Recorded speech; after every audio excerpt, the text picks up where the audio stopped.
Não, não, isto não pode estar a acontecer. Foram as primeiras palavras que saíram da boca do meu marido quando ele congelou no alpendre da frente com uma mala numa mão e a namorada ao lado. A garrafa de champanhe escapou dos dedos de Claire e estilhaçou-se no caminho de tijolos. Durante um momento, ninguém se mexeu. Nem Mark, nem Claire, nem os vizinhos reunidos do outro lado da rua, a fingir que não estavam a olhar. E certamente não eu. Fiquei na porta da casa onde passara os últimos 31 anos da minha vida, segurando uma pasta de papel contra o peito. Depois sorri.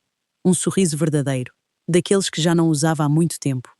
Mas para perceber porque é que Mark Harper parecia ter visto um fantasma naquela tarde de sábado, temos de recuar exatamente uma semana, à noite de terça-feira, ao jantar, ao momento em que o meu casamento terminou.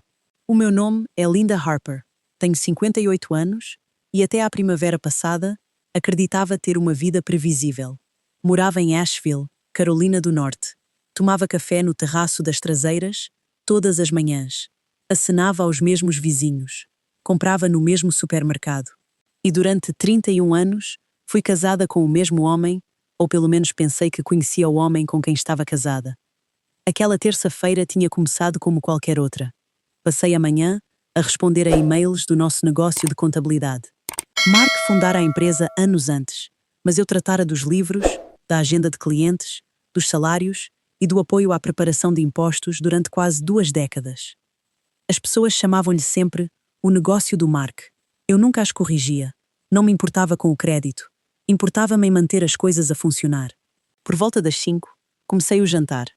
Bolo de carne, puré de batata, feijão verde, nada de especial. Apenas o tipo de refeição que tínhamos comido centenas de vezes. Mark chegou por volta das 6:30, mal olhou para mim. A princípio, assumi que tivera um dia mau. A época dos impostos sempre o irritava. Mas algo parecia diferente. Estava estranhamente calmo, quase ensaiado. Sentámo-nos à mesa da cozinha exatamente às 18:45. Lembro-me da hora porque as notícias locais passavam baixinho na televisão da sala. Depois Mark pigarreou. Há algo que precisamos de discutir. Larguei o garfo. Ok. Ele juntou as mãos, sem hesitação, sem culpa, sem desconforto. Apenas um homem a dar uma informação. A Claire vai mudar-se para cá no próximo mês. Pisquei. Desculpa, a Claire? Ele disse-o como se eu devesse saber exatamente quem era. E não sabia. Pelo menos não imediatamente. Depois lembrei-me. Claire Reynolds, uma mulher que trabalhava num showroom de mobiliário de luxo no centro. Conhecera-a uma vez, num evento de networking. Alta, loira, talvez 38, talvez mais nova. Olhei para ele. As palavras demoraram alguns segundos a organizar-se em algo que fizesse sentido. E quando finalmente o fizeram, ri-me, não porque fosse engraçado, mas porque era impossível. Estás a brincar? Não estou. A sala de repente pareceu mais pequena. O que queres dizer com vai mudar-se para cá? Mark olhou para o prato, depois para mim. Nós temos nos visto. A frase caiu como um murro. Há quanto tempo? A resposta dele chegou demasiado depressa. Um pouco mais de 1 ano. 1 ano? 1 ano inteiro? 365 dias de mentiras. Fiquei ali a olhar para ele, enquanto o relógio da cozinha tic-taqueava atrás de nós. Finalmente, fiz a pergunta que toda a gente faz. Porquê? Ele suspirou. Não com tristeza, mas como alguém a explicar uma decisão que já tomara. A Claire faz-me feliz. Gostaria de poder dizer que atirei o copo de água, ou gritei, ou saí furiosa. Mas a vida real nem sempre funciona assim. Por vezes ficamos demasiado chocados para reagir. Fiquei simplesmente sentada a ouvir, a tentar entender como o homem com quem partilhei a cama durante 3 décadas podia soar tão distante. Mark continuou a falar. Algo sobre novos começos, sobre se encontrar, sobre não querer desperdiçar o resto da vida. As frases misturavam-se. Cada clichê do mundo instalou-se subitamente na minha cozinha. Depois veio a parte que mais doeu, não porque fosse cruel, mas porque era prática. Vais ter de te mudar. Levantei os olhos devagar. O quê? Até sexta-feira. Acreditei honestamente que tinha ouvido mal. Sexta-feira? Isso dá-te 3 dias. 3 dias. 31 anos de casamento. 3 dias para sair. Olhei para as fotografias de família na parede atrás dele. Manhãs de Natal, férias na praia, festas de aniversário, uma vida inteira reduzida a um prazo. Depois Mark acrescentou algo que me revirou o estômago. A casa fica comigo. A voz dele carregava a confiança de alguém que acreditava que o assunto estava resolvido. Feito. Terminado. Claire mudar-se-ia, eu sairia, fim da história. O estranho é que a raiva nunca chegou, não imediatamente.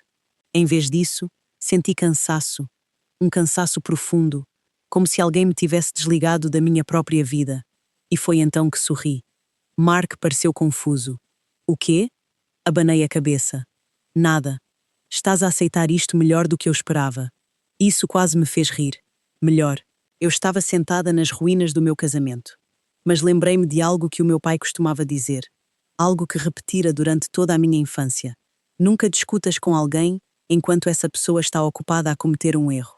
Por isso, simplesmente assentir. Se é isso que queres. O alívio no rosto de Mark foi imediato, o que me disse tudo. Ele esperara uma discussão, uma cena, resistência. Em vez disso, obteve concordância. E isso tornou-o descuidado, muito descuidado. Mais tarde, depois de ele se ter deitado, sentei-me sozinha no sótão, à procura de álbuns de fotografias antigas. Nem sabia bem porquê. Talvez precisasse de algo familiar, algo real. O sótão cheirava a cedro e pó. Caixas alinhavam-se pelas paredes. A maioria não era aberta há anos. Por volta da meia-noite, encontrei uma velha caixa de metal atrás de um monte de decorações de Natal. Quase a ignorei. Depois vi a caligrafia do meu pai na tampa e o coração acelerou. Porque o meu pai morrera há 12 anos. E o que quer que estivesse dentro daquela caixa estava prestes a mudar tudo. Sentei-me no chão do sótão, com aquela caixa de metal à minha frente, a ouvir Mark ressonar através do teto. Era um som estranho de se ouvir naquela altura.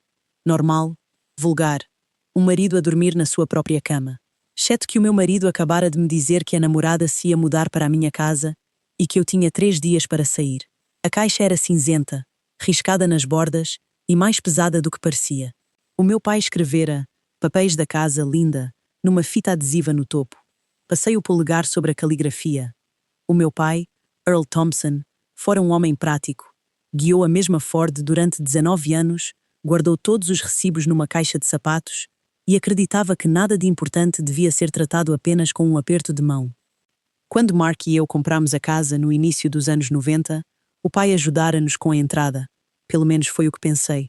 Lembrei-me dele sentado à nossa mesa da cozinha, com os óculos de leitura baixos no nariz, a dizer: "Isto é para os dois, mas é principalmente para manter a minha menina segura." Na altura, ri-me e disse-lhe para não se preocupar.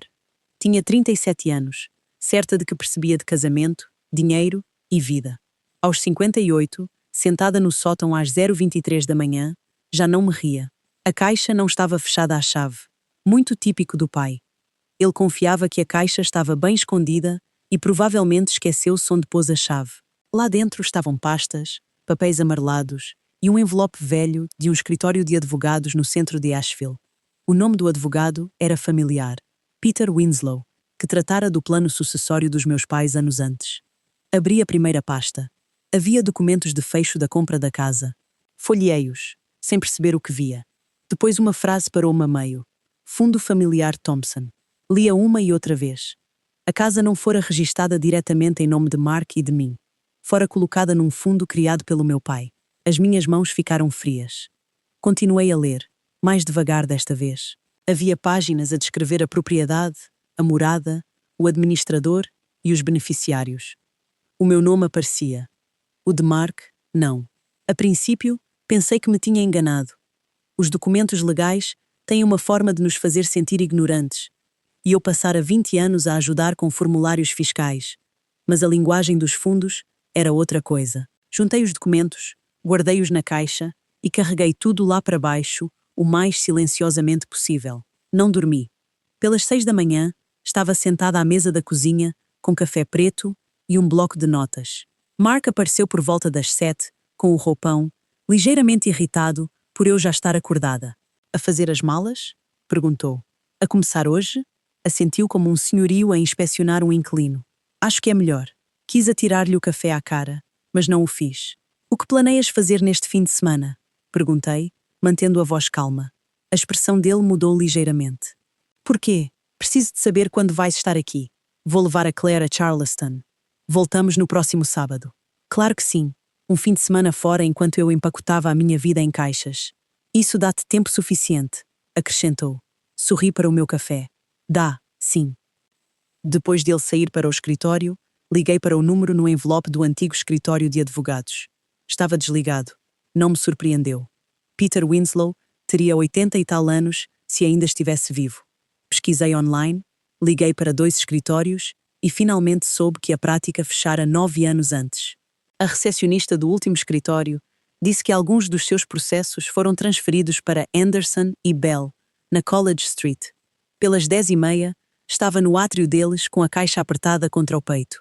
Uma jovem recepcionista perguntou se eu tinha marcação. Não, respondi. Mas posso ter um problema com o meu marido e um problema com a casa. E agradecia que alguém me dissesse qual é pior. Ela olhou para mim durante um segundo e desapareceu. 15 minutos depois, uma advogada chamada Rachel Bell convidou-me para o seu gabinete. Rachel devia ter uns 50 e poucos anos, com fios prateados no cabelo escuro e a expressão calma de quem já ouviu tudo 2 vezes. Examinou os documentos durante quase meia hora e eu observei-lhe o rosto com atenção. Finalmente, recostou-se. Harper, não quero dar-lhe uma resposta definitiva até confirmar os registros do condado e o estado do fundo. Mas pelo que estou a ver, o seu marido pode não ter o direito de a obrigar a sair. Apertei a borda da cadeira. Ele é dono da casa? Não da forma como ele parece pensar que é. Essa frase quase me deixou tonta. Rachel explicou que o meu pai estruturara a compra de forma a proteger a propriedade. O fundo permitia originalmente que Mark e eu vivêssemos lá como casal, mas o interesse beneficiário parecia permanecer comigo. O seu pai era cauteloso, disse ela. Teimoso, respondi. Rachel sorriu. Às vezes são primos. Ainda assim, não era simples. Faltavam alguns registros atualizados. Houvera uma alteração anos antes, e ela precisava do original. Os registros do condado ajudariam, mas não eram suficientes. Precisávamos de prova de que o fundo nunca fora dissolvido. Então o que faço até lá? Perguntei. Não saia permanentemente, não assine nada, não envie mensagens zangadas e ainda não lhe conto o que discutimos. A última parte foi mais difícil do que parece, porque quando cheguei a casa, Mark estava na sala com uma fita métrica a medir a parede para a mobília da Claire. Fiquei na porta a vê-lo esticar a fita no espaço onde o nosso retrato de casamento pendurara durante 20 anos. O que estás a fazer? Perguntei. A Claire tem um sofá maior que o nosso. O nosso sofá tem 8 anos. Exatamente. Quase admirei a coragem. Naquela tarde, a minha vizinha Betty Wilkins apareceu com um bolo de banana embrulhado em folha de alumínio. Betty tinha 73 anos. Era viúva, perspicaz como uma navalha, e conhecia-me desde que Mark e eu nos mudamos. Encontrou-me na garagem rodeada de caixas. Não me digas que estás mesmo a sair, disse ela. Hesitei. Depois contei-lhe o suficiente. Não tudo, apenas o suficiente. Betty ouviu sem interromper. Quando acabei, pousou o bolo em cima de uma caixa marcada Natal e disse: Bem, esse homem sempre pareceu ter engomado a personalidade. Riu-me tão de repente que tive de me sentar. Foi a primeira gargalhada verdadeira em dias. Betty aproximou-se. De que precisas? Honestamente, preciso de alguém que me lembre que não sou louca. Oh, querida, disse ela, dando-me uma palmadinha no braço. Pessoas loucas não organizam as caixas por divisão. Nos 2 dias seguintes, Betty tornou-se a minha vigia, não oficial, animadora e fornecedora de lanches. Trouxe sopa, fofocas antigas e uma chave de fendas que eu nunca pedira, mas que aparentemente poderia precisar se as coisas ficassem interessantes. Entretanto, Claire começou a publicar fotografias online. Betty mostrou-me no telemóvel, Claire numa loja de móveis, Claire a segurar amostras de tinta, Claire a legendar uma foto.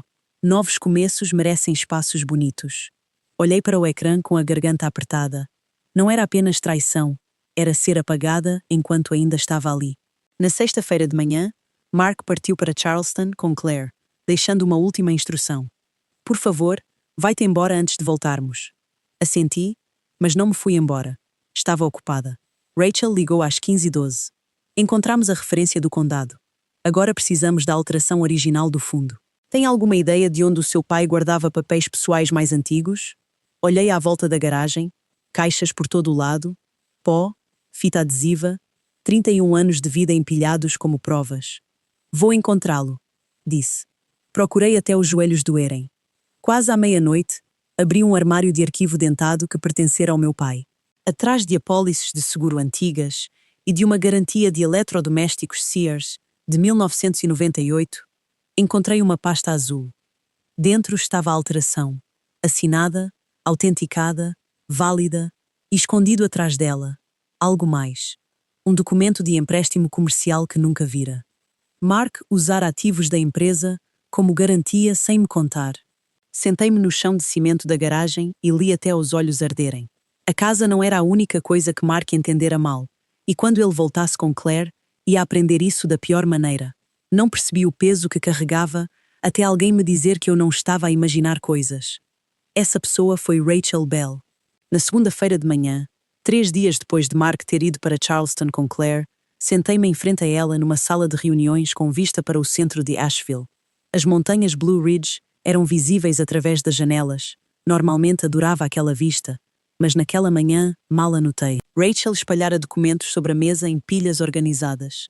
Os papéis do fundo, a alteração que encontrara, registros do condado, documentos comerciais e o acordo de empréstimo que me mantivera acordada metade da noite.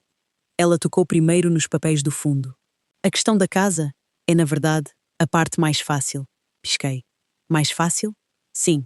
Rachel deu um pequeno sorriso. O fundo está ativo, a alteração é válida e os registros do condado coincidem. Olhei para ela, pela primeira vez em uma semana, senti os ombros a relaxar. Então, ele não me pode pôr fora. Não. A palavra caiu como uma respiração funda depois de estar submersa. Rachel continuou. Legalmente falando, a posição do Mark é muito mais fraca do que ele pensa. Recostei-me na cadeira. O estranho é que não me senti vitoriosa. Ainda não. Senti-me principalmente triste. 31 anos juntos. E agora estava num escritório de advogados a aprender que o meu marido não percebia realmente a propriedade da casa em que vivéramos durante 3 décadas. Ou talvez percebesse e simplesmente assumisse que eu nunca o questionaria. Honestamente, não tinha a certeza de qual possibilidade doía mais. Rachel deslizou outro documento para mim. Infelizmente, a casa não é o maior problema. Olhei para baixo, o acordo de empréstimo comercial. O estômago apertou-se novamente. Diga-me, ela juntou as mãos. Mark penhorou ativos da empresa como garantia. Eu sei. O que me preocupa é como ele o fez. Franzi a testa. Rachel apontou para várias assinaturas. O seu negócio de contabilidade está estruturado como uma parceria. Fiquei completamente imóvel. O que significa isso? Significa que ele pode não ter tido autoridade para fazer certas coisas sem o seu conhecimento. Sentei-me em silêncio. Durante anos, referi-me à empresa como o negócio do Mark. Todos o faziam. Clientes, amigos, vizinhos, até eu. Mas de acordo com os documentos, isso não era inteiramente verdade. Anos antes, quando o negócio se expandiu, o meu nome fora adicionado como sócia legal. Lembrava-me de ter assinado documentos na altura. Simplesmente nunca prestei muita atenção. Confiava no meu marido. Rachel continuou. As implicações legais exatas vão demorar algum tempo a determinar. Quanto tempo? Várias semanas. Esfreguei a testa. Cada resposta parecia criar 3 novas perguntas, e a verdade estava a tornar-se cara e exaustiva. Quando saí do escritório de Rachel, a cabeça doía. Os dias seguintes não foram fáceis. Os filmes tornam a vingança emocionante. A vida real é maioritariamente papelada. Telefonemas, espera, preocupação. Passei horas a reunir registros, declarações de impostos, extratos bancários, relatórios comerciais, documentos de seguros. À noite, ficava acordada a perguntar-me se estava a fazer a coisa certa. Por volta das 3 da manhã, encontrei-me sentada no terraço das traseiras, com um cobertor aos ombros. O bairro estava silencioso. Algumas luzes de varanda brilhavam ao longe.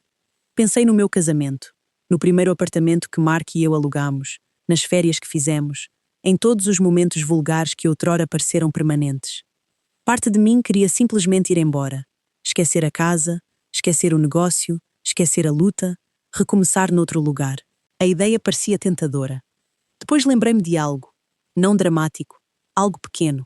3 anos antes, trabalhara 70 horas por semana para ajudar a salvar a empresa durante uma época fiscal difícil.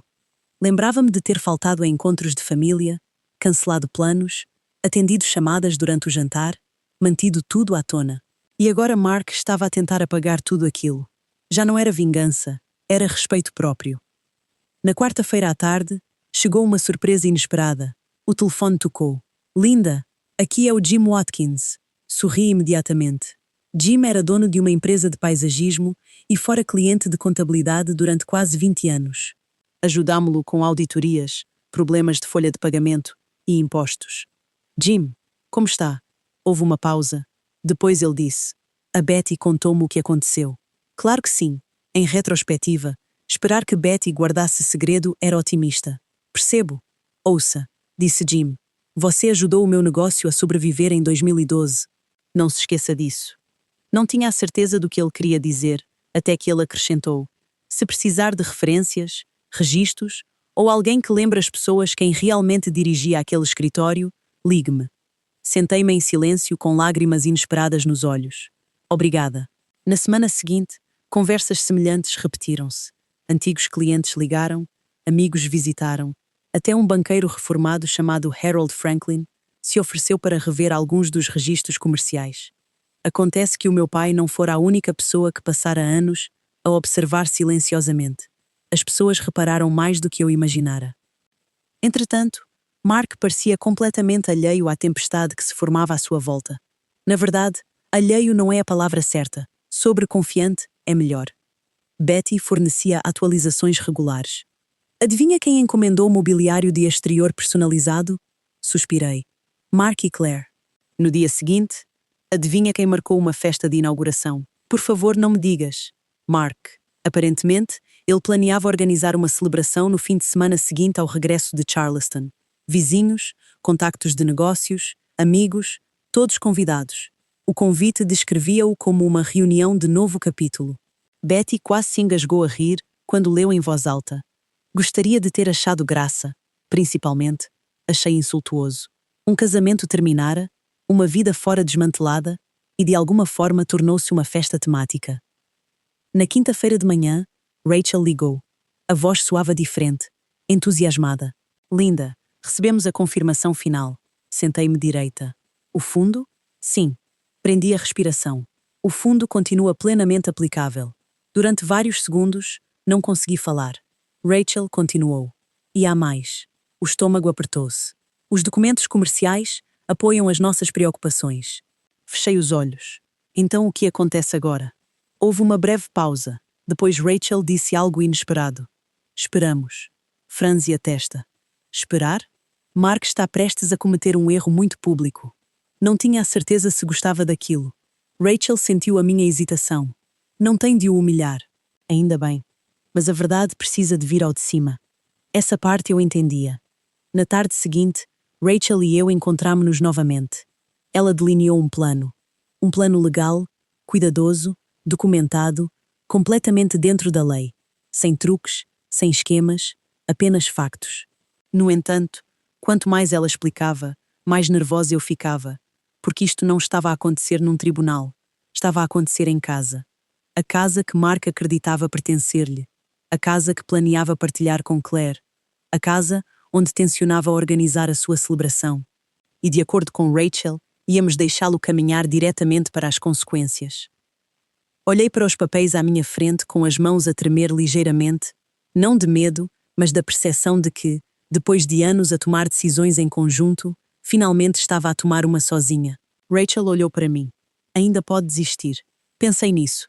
Depois pensei na noite de terça-feira, em ser expulsa até sexta-feira, na Claire a escolher cores de tinta para a minha sala, em 31 anos a serem descartados como um incômodo. Finalmente, assenti. Não. Rachel sorriu. Bom. Respirei fundo. Lá fora, a montanha erguia-se silenciosa sob o sol da tarde. Lá dentro, assinei os formulários de autorização, e pela primeira vez desde o anúncio de Mark, não estava a reagir às escolhas dele, estava a preparar-me para as minhas. O sábado chegou quente e claro, o tipo de dia primaveril da Carolina do Norte que faz as pessoas abrirem as janelas e passarem mais tempo lá fora. Passeadores de cães enchiam os passeios, vizinhos trabalhavam nos canteiros, o céu era de um azul impossível. E pelas 10 da manhã, estava na minha própria cozinha a ver um serralheiro trocar todas as fechaduras da casa. Ainda assim, parte de mim não acreditava que aquilo estivesse realmente a acontecer, não porque fosse ilegal, bem pelo contrário. Tudo fora revisto, documentado e aprovado. Rachel fora meticulosa. O fundo controlava a propriedade. Eu era a beneficiária. Mark não tinha autoridade legal para me remover. Durante anos, ele operara com suposições. Agora, estava prestes a conhecer a realidade. O serralheiro terminou por volta do meio-dia e entregou-me um pequeno molho de chaves. Fiquei em silêncio na sala depois dele sair. A luz do sol espalhava-se pelo chão de madeira, o mesmo chão que Mark e eu instaláramos juntos 15 anos antes, a mesma sala onde acolhéramos jantares de ação de graças, festas de aniversário, manhãs de Natal, a vida. Esperava sentir-me triunfante. Em vez disso, senti-me cansada. Betty chegou pouco depois, com uma travessa de ovos recheados. Petiscos de emergência, anunciou. Riu-me. Betty, isto não é um jogo de futebol. Ela olhou pela janela da frente. Dá tempo. Ao meio da tarde, Rachel chegou, depois um oficial de justiça, depois um representante do administrador do fundo. Tudo aconteceu com calma, profissionalismo, sem drama, apenas papelada, notificações legais, documentação oficial. A porta da frente recebeu um pacote lacrado com a explicação do estado da propriedade e restrições imediatas. Outro pacote tratava das questões comerciais. Cada peça fora preparada cuidadosamente, cada assinatura verificada, cada detalhe confirmado. Sem surpresas, pelo menos para nós. Por volta das 16h30, os vizinhos começaram a notar atividade. Não porque os tivéssemos convidado, mas porque os vizinhos reparam sempre em atividade. Especialmente em Asheville, especialmente em ruas tranquilas. Pelas 5, Betty já falara com metade do bairro. Suspeito que ela considerava isso serviço comunitário. Às 18h15, voltou para a cozinha com chá gelado. A notícia está a espalhar-se. Abanei a cabeça. Aproveitas demasiado isto. Linda, disse ela com toda a seriedade. Estou reformada há 11 anos. Isto é a coisa mais emocionante que aconteceu na nossa rua desde que o Frank Morrison bateu com a autocaravana na própria caixa de correio. Ponto justo. Depois esperamos. Por volta das 19 horas, o telemóvel vibrou. Rachel olhou para o ecrã. Mark. Assenti e rejeitei a chamada. 1 minuto depois, ele ligou novamente, depois novamente. Depois chegou uma mensagem. A chegar tarde. Prepara-te para sair esta noite. Betty quase caiu da cadeira a rir quando li em voz alta. Não respondi. Não precisava. Às 19h42, ouvi pneus a estalar na entrada. A sala ficou completamente silenciosa. Até Betty parou de falar. Pela janela da frente, vi um SUV preto estacionar. Mark saiu primeiro, Claire a seguir, ambos bem vestidos, roupa de fim de semana, descontraídos, confiantes. Claire carregava sacos de compras, Mark, uma garrafa de champanhe. Nenhum dos dois fazia a mínima ideia do que os esperava. O pulso acelerou, não de medo, mas de antecipação, porque apesar de tudo, aquele momento era real agora, sem mais planos, sem mais papelada, sem mais espera. Mark caminhou em direção ao alpendre a sorrir. Claire entrelaçou o braço no dele. Ele desbloqueou o telemóvel, provavelmente à procura de mensagens. Depois chegaram à porta da frente e pararam. A nova fechadura era imediatamente óbvia. Mark franziu a testa, Claire também. Ele tentou a chave. Nada. De novo, nada. O sorriso desapareceu. Depois reparou nos documentos ao lado da porta. Aproximou-se, puxou um e começou a ler. Observei o momento exato em que a confusão se tornou preocupação e a preocupação se tornou pânico. Claire inclinou-se sobre o ombro dele. O que é? Sem resposta, ele continuava a ler, o rosto a perder a cor. A garrafa de champanhe escorregou-lhe ligeiramente da mão. Claire agarrou os papéis e leu mais rápido. Depois chegou o momento que eu imaginara 100 vezes. Mark ergueu os olhos para a casa, para as janelas, para o alpendre e finalmente para mim, parada calmamente atrás do vidro. A boca abriu-se, fechou-se, abriu-se outra vez. Depois sussurrou. Não. Claire olhou para ele.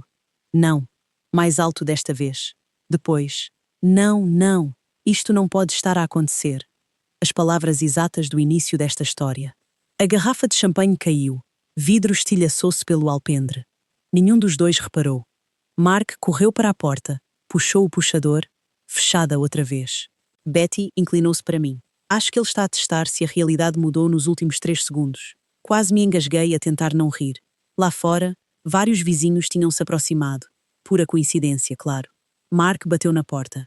Linda, Abri calmamente, apenas o suficiente. O quê? Os olhos dele estavam descontrolados. O que é isto? São documentos legais. Não brinques comigo. Não estou. Claire deu um passo à frente. Não podes trancá-lo fora. Rachel apareceu ao meu lado, como todos os advogados em todos os filmes. Tempo perfeito. Pode, disse Rachel. Mark virou-se. A confiança que usara toda a semana desapareceu instantaneamente. Rachel entregou-lhe outra pasta. Está tudo explicado aí. As mãos dele tremeram ao recebê-la. Claire agarrou as páginas e começou a ler. Quanto mais lia, pior ficava a expressão. Depois olhou para Mark. O que queres dizer com não és dono da casa? Silêncio. O que queres dizer? Mais silêncio. Os vizinhos aproximaram-se ligeiramente. Mark parecia querer que a terra o engolisse. Rachel continuou. E já que estamos a discutir surpresas, provavelmente devemos abordar os registros comerciais. Isso chamou a atenção dele rapidamente. A cabeça virou-se para ela. Que registros comerciais? Rachel apontou para o segundo pacote, o que discutia os empréstimos, os passivos não divulgados, as questões de parceria, as coisas que ele assumira que ninguém descobriria. Claire começou a ler novamente. A meio, baixou os papéis devagar e olhou para Mark com uma expressão quase impressionante. Estás a falar a sério? Ninguém respondeu.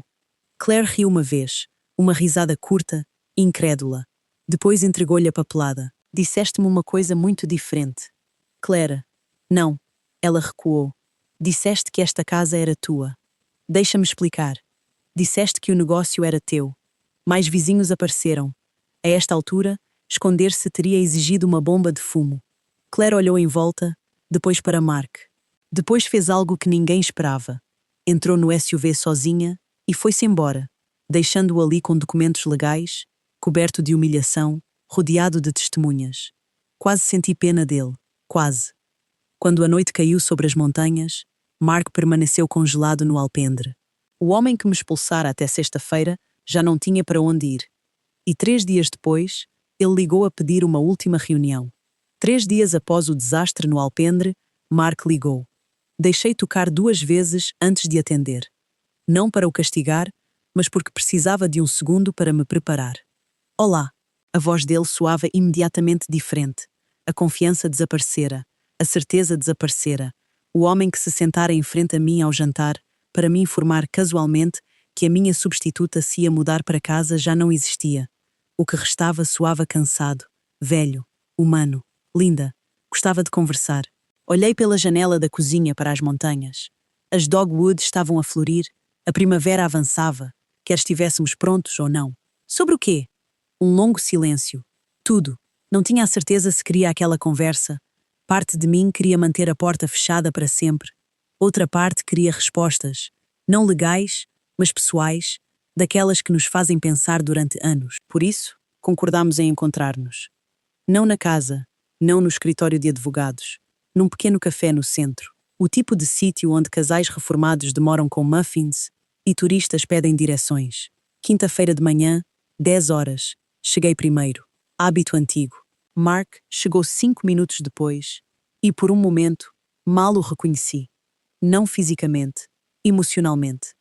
Parecia mais pequeno, não em tamanho, mas em espírito. Pediu café, sentou-se em frente a mim e olhou para as próprias mãos durante quase 30 segundos. Nenhum de nós falou. Finalmente ele disse: mereço tudo o que aconteceu. Isso não era o que eu esperava. Esperava desculpas, defensividade, culpas. Em vez disso, obtive honestidade, ou pelo menos o início dela. O que te aconteceu? Perguntei baixinho. Mark olhou pela janela. Não sei. Acreditei naquela resposta mais do que em qualquer outra coisa que ele disse naquele dia, porque às vezes as pessoas não destroem as suas vidas num momento dramático. Acontece um compromisso de cada vez, uma decisão egoísta, uma racionalização, uma mentira, e depois outra, e outra, até acordarem num sítio onde nunca quiseram estar. Mark esfregou a testa. No início, parecia inofensivo. A Claire. Ele assentiu. Conversamos. Fiquei em silêncio. Flertámos. Outra pausa. Depois convenci-me de que merecia. Aí estava. A frase por baixo de cada traição. Mereço. As pessoas conseguem justificar quase tudo quando começam a contar essa história. Ele olhou para o café. O negócio estava a correr bem. Porque trabalhamos muito. Os olhos dele baixaram. Sim, nós. Essa palavra pairou no ar. Durante anos, ele permitira que todos acreditassem que construíra tudo sozinho. Agora, pela primeira vez, reconheceu a realidade. A empresa fora nossa. Os sacrifícios foram nossos. As noites foram nossas. Não disse nada disso. Não precisava. Ele já sabia. Eventualmente, depois de perder tudo, Mark suspirou. Quando o teu pai morreu, acho que algo mudou. Isso surpreendeu-me. O meu pai? Sempre tive medo dele. Quase sorri. A maioria das pessoas tinha. O meu pai tinha uma forma de ver através de disparates em cerca de 30 segundos. Mark continuou. Ele nunca me tratou mal. Não. Ele simplesmente nunca confiou totalmente em mim. Pensei nisso e lembrei-me de inúmeras conversas ao longo dos anos. Pequenos momentos, avisos subtis, perguntas que o meu pai fez e eu ignorei. Na altura, assumi que ele estava a ser protetor. Agora perguntava-me se ele reparara em coisas que eu perdera. Mark olhou para baixo. Passei anos a tentar provar que era bem-sucedido, mentindo, fingindo. Essa resposta parecia mais próxima da verdade, porque o caso não era realmente sobre Claire, não inteiramente.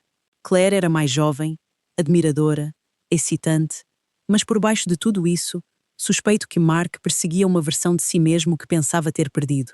O problema era que a fantasia acabava por colidir com a realidade, e a realidade ganhava sempre. Durante um tempo, nenhum de nós falou. O café zumbia calmamente à nossa volta. Uma empregada reabasteceu chávenas. Um homem junto ao balcão lia um jornal. A vida continuava, indiferente a tragédias pessoais. Finalmente, Mark perguntou: "Odeias-me?" Pensei cuidadosamente antes de responder. Não. Os olhos dele ergueram-se. A sério? Não. Isso não significava que eu não estivesse magoada, não significava que aprovasse, não significava que confiasse nele. Significava simplesmente que o ódio já não ocupava espaço dentro de mim. Carregá-lo tornara-se exaustivo. Em algum momento, percebi que a raiva me mantinha presa ao pior capítulo da minha vida, e eu queria avançar, não recuar. Mark assentiu lentamente. Não mereço o teu perdão. Provavelmente não. Um sorriso triste cruzou-lhe o rosto. Justo. Depois surpreendeu-me. Não quero a casa. Pisquei. O quê? Sei que é tua. A afirmação parecia óbvia agora. Ainda assim, ouvi-lo dizer aquilo importava. A aceitação importa. A verdade importa. Especialmente depois de anos de negação. Vou cooperar com o acordo. Assenti. Ainda bem. E linda. Sim. A voz dele falhou ligeiramente. Desculpa. Por um momento, 31 anos passaram pela minha mente. O primeiro apartamento, viagens de carro, manhãs de Natal, terças-feiras comuns, discussões, risos, perdas, vitórias, uma vida inteira comprimida em poucos segundos. Depois disse a única coisa honesta que podia. Eu sei. E estranhamente, eu sabia. O pedido de desculpas não resolveu nada, não apagou o que aconteceu, mas foi real. Isso importava. As questões legais demoraram mais alguns meses a resolver. O negócio foi dividido de forma justa, os empréstimos foram tratados, a papelada acabou. A vida avançou lentamente, como a verdadeira cura geralmente faz.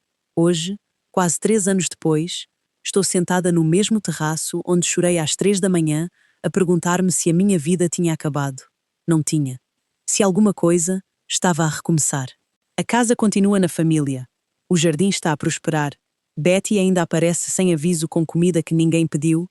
E de vez em quando, ajudo mulheres no centro comunitário a perceber fundos, testamentos, finanças e a importância de prestar atenção a documentos que outrora ignoraram, incluindo eu. Se há uma lição que aprendi com tudo isto, é que a força nem sempre parece dramática. Por vezes, a força é simplesmente recusar-se a entregar a dignidade quando alguém se esquece do seu valor. E por vezes, a melhor vingança não é vingança nenhuma. É construir uma vida tão pacífica que a amargura já não tenha espaço para lá viver. Se esta história significou algo para si, adorava ouvir a sua opinião. Já alguma vez enfrentou um momento que o forçou a redescobrir a sua própria força? Sinta-se à vontade para partilhar a sua experiência. E se gosta de histórias sobre resiliência, segundas oportunidades e lições de vida reais, é sempre bem-vindo para voltar para outra.